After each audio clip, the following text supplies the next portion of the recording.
Assalamualaikum warahmatullahi wabarakatuh. Halo sahabat Dakwah Channel. Pada kesempatan kali ini saya akan menceritakan sebuah kisah umat terdahulu yang dimana umat ini disebut di dalam Al-Quran sebagai umat yang pembangkang, yang melanggar aturan-aturan yang ditetapkan oleh Allah Subhanahu wa Ta'ala. Sebelum menonton video ini, jangan lupa like, komen, dan subscribe channel ini agar terus eksis mensiarkan dakwah Islamiyah. Selamat menonton. Kisah pertama, Ashabus Sabt. Ashabus Sabat adalah sekelompok kaum Yahudi yang menjadi umat Nabi Musa alaihi salam. Mereka tinggal di dekat kota Elat di pesisir Laut Merah. Allah mengharamkan mereka untuk menangkap ikan pada hari Sabtu. Pada hari-hari selain Sabtu, Allah menguji mereka dengan meniadakan ikan-ikan tersebut. Mereka kemudian menghalalkan sesuatu yang telah diharamkan Allah dengan melakukan segala upaya secara tersirat bermakna melakukan perbuatan haram.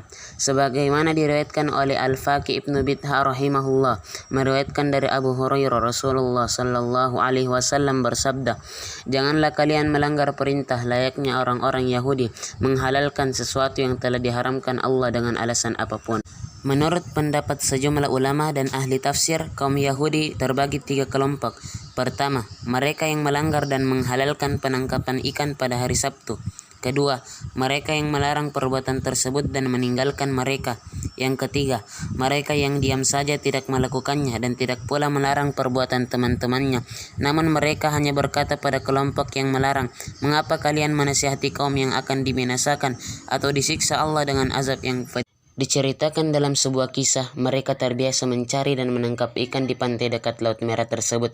Di tepi pantai Aqabah terdapat 2 berhala bernama Lukaim dan Lukmana. Setiap kali hari Sabtu tiba, penduduk desa berburu ikan sembari mendekati 2 patung tak bernyawa tersebut. Hingga suatu hari Allah pun menurunkan larangan bagi penduduk desa untuk menangkap ikan di hari Sabtu.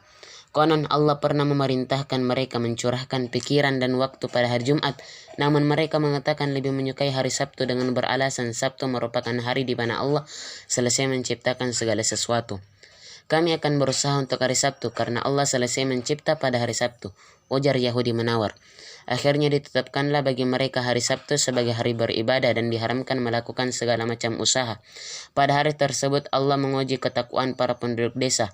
Allah pun memerintahkan ikan-ikan untuk berkumpul pada hari Sabtu dan menghilang di 5 hari lain selain Sabtu. Alhasil beragam jenis ikan lezat yang menggiurkan berdatangan ke tepi pantai. Tak hanya itu, ikan-ikan pun berkumpul di sekitar Lukaim dan Lukmana. Namun pada hari Ahad hingga Kamis, ikan-ikan menjauh dari tepi laut. Untuk mendapatkan seekor saja perlu usaha keras dan susah payah. Menghadapi godaan tersebut, beberapa penduduk desa menahan diri dan memilih menjalankan perintah Allah. Sementara sebagian besar lain tergoda bisikan perutnya dan berpikir bagaimana cara mendapatkan ikan di hari terlarang.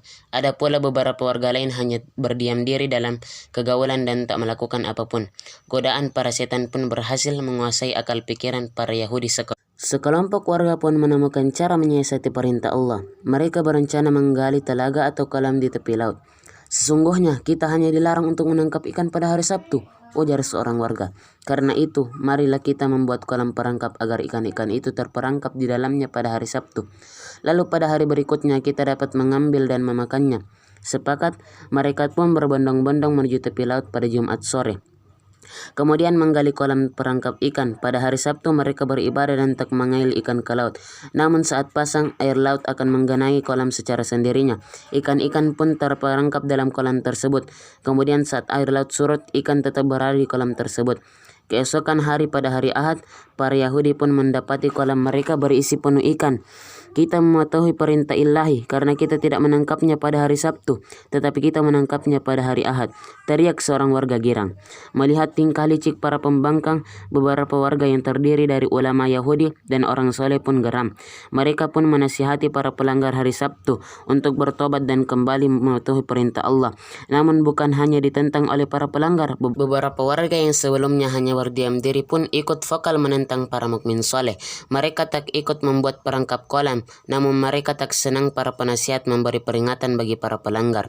Menegaskan sikap penolakan, para ulama dan orang soleh tersebut pun bermaksud meninggalkan desa. Nasihat mereka tak lagi didengar apalagi berguna bagi para pembangkang perintah Allah. "Kami tidak akan bermalam bersama kalian di desa, tetapi keluar meninggalkan desa dan bermalam di pinggiran desa," ujar seorang ulama. Malam pun dilalui para hamba Allah dengan menginap di luar desa. Hingga keesokan hari, mereka merasa janggal dengan suasana sepi desa. Tak ada keramaian ataupun aktivitas warga. Sejak pagi hari tak satu pun warga yang keluar rumah. Mereka pun mengutus salah seorang pria untuk mengetahui apa yang tengah terjadi. Desa pesisir tersebut menjelma menjadi desa para kera. Memasuki desa, pria utusan tersebut tercengang dengan kondisi desa yang sunyi senyap layaknya wilayah tak berpenghuni. Ia pun mengetuk pintu salah seorang warga. Tak ada jawaban. Ia kemudian mengintip jendela rumah dan melihat penghuninya bukan manusia, melainkan kera-kera. Tak percaya dengan apa yang dilihat, pria itu pun menuju rumah lain. 2, 3, 10 rumah, namun hasilnya sama. Desa pesisir tersebut menjelma menjadi desa para kera-kera. Kisah Ashabus Sabat atau kisah para pelanggar hari Sabtu tersebut pun dikisahkan dalam Al-Quran, surah Al-A'raf ayat 163 yang berbunyi, A'udzu billahi minasy syaithanir rajim. Bismillahirrahmanirrahim. Was'alhum 'anil qaryati allati kanat hadiratal bahr idh ya'duna fis sabti idh ta'tihim haytanuhum yawma sabtihim syur'an wa yawma la yasbitun la ta'tihim kadzalik nabluhum bima kanu yafsukun. Dan tanyakanlah kepada Bani Israel tentang negeri yang terletak di dekat laut ketika mereka melanggar aturan pada hari Sabtu, yaitu ketika datang kepada mereka ikan-ikan yang berada di sekitar mereka terapung-apung di permukaan air, padahal pada hari-hari yang bukan Sabtu ikan-ikan itu tidak datang kepada mereka. Demikianlah kami menguji mereka disebabkan mereka berlaku fasik.